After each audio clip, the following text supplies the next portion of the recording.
You might think that you've seen pathetic before. I can assure you that not until you see what Elon Musk just posted about Bernie Sanders and AOC have you truly experienced pathetic. So to set the stage, Bernie and AOC have been drawing record crowds on their Stop Oligarchy tour.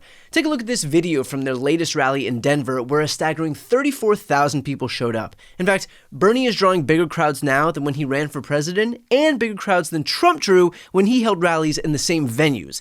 And given the fact that these rallies have focused on stopping oligarchy, as the name of the tour aptly suggests, it would lend itself to reason that one person who would find this especially insulting would be the Republican Party's darling oligarch himself, Elon Musk. Now comes the fun part.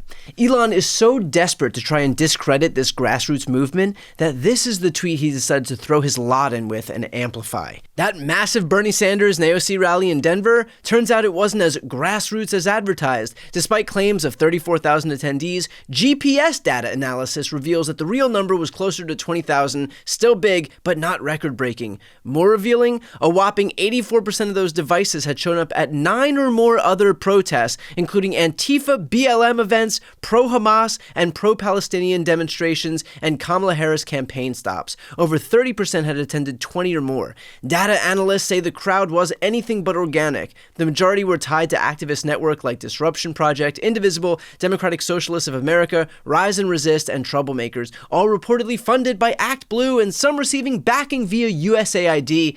Optics over authenticity, the playbook hasn't changed, just the targets. Source, Zero Hedge, Tony Saruga. And Elon quote tweeted this and wrote, "The Dems just move around the same group of paid protesters." Okay, how do I say this delicately?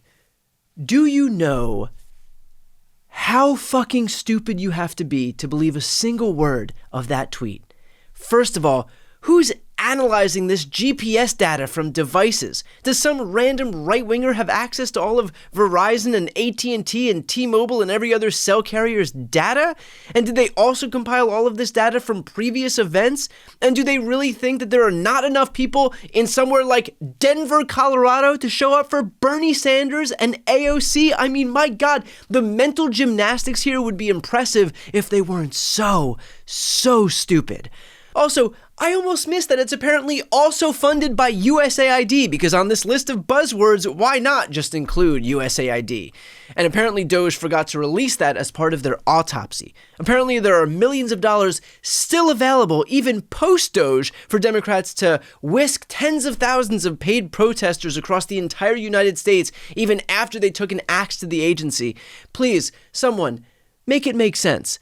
But truly, the dumbest part has got to be Elon Musk agreeing with all of this. This guy is so desperate to explain away a movement against him that he's literally trying to make paid protesters being whisked across the United States happen.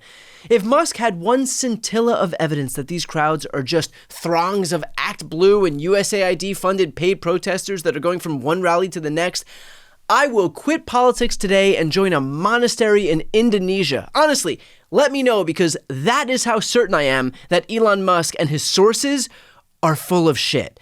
The reality is that Musk's desperate flailing is a testament to the fact that he has no leg to stand on here. He is an aggressively unpopular billionaire whose sole focus is dismantling agencies that were investigating him and eliminating programs that Americans rely on to survive, like Medicaid and food stamps and cancer research and education funding and jobs for veterans and so much more.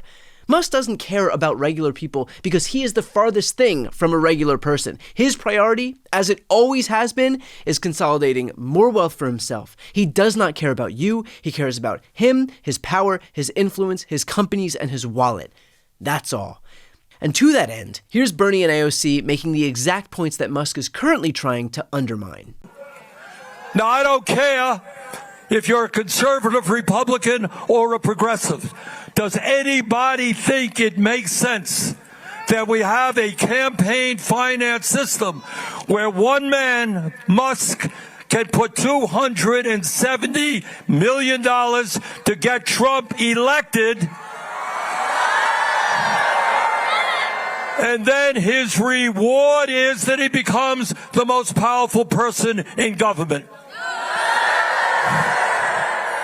That is not democracy, that is oligarchy. But it's not just Republicans.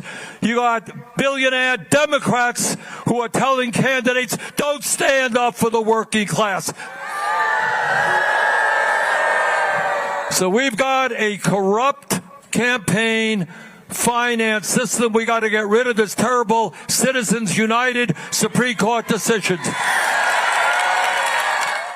Because Medicaid, Medicare, and Social Security were promises that we as a people have made to each other about the kind of country we are and the kind of society we want to live in. And I don't know about you, Arizona, but I want to live in an America that guarantees health care to every person. I want to live in an America that has a living wage for every person. I want to live in America where you have free speech to express yourself and not be afraid of getting put on a list or deported. But these promises that we've made, they are not promises from politicians to the people, or they're not charity from billionaires to everyday Americans. They are promises we have made to each other. Neighbor to neighbor, friend to friend, teacher to student, family member to family member. That we want to live in a society that is not depraved, not every person for themselves, but all of us standing together. This is the promise that we make to each other as Americans.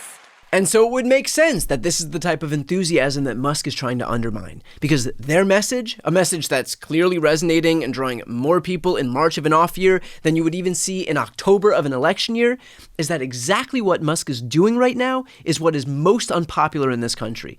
He wants to be the shadow president, he wants to act with impunity, he wants to upend the lives of hundreds of millions of Americans, all with zero accountability. But he's forgetting that, at least for now, this is still a democracy.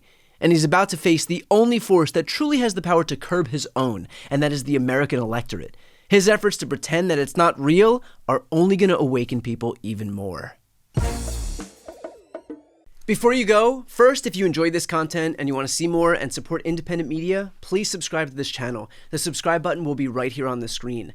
But second, the reality is that we're now in a political environment where this administration can lean on any of the social media platforms to suppress certain voices if they don't like critical coverage. That means my longevity here is in the hands of a few tech billionaires who are already making it clear that they're willing to cater to this White House. To that end, signing up for my newsletter is a great way for me to be able to reach you directly if that ever becomes necessary. I'll put the link on the screen as well, so please sign up. It's completely free, but there's also an option to do a paid subscription if you'd like to support my work. I really appreciate it. Thanks so much for watching.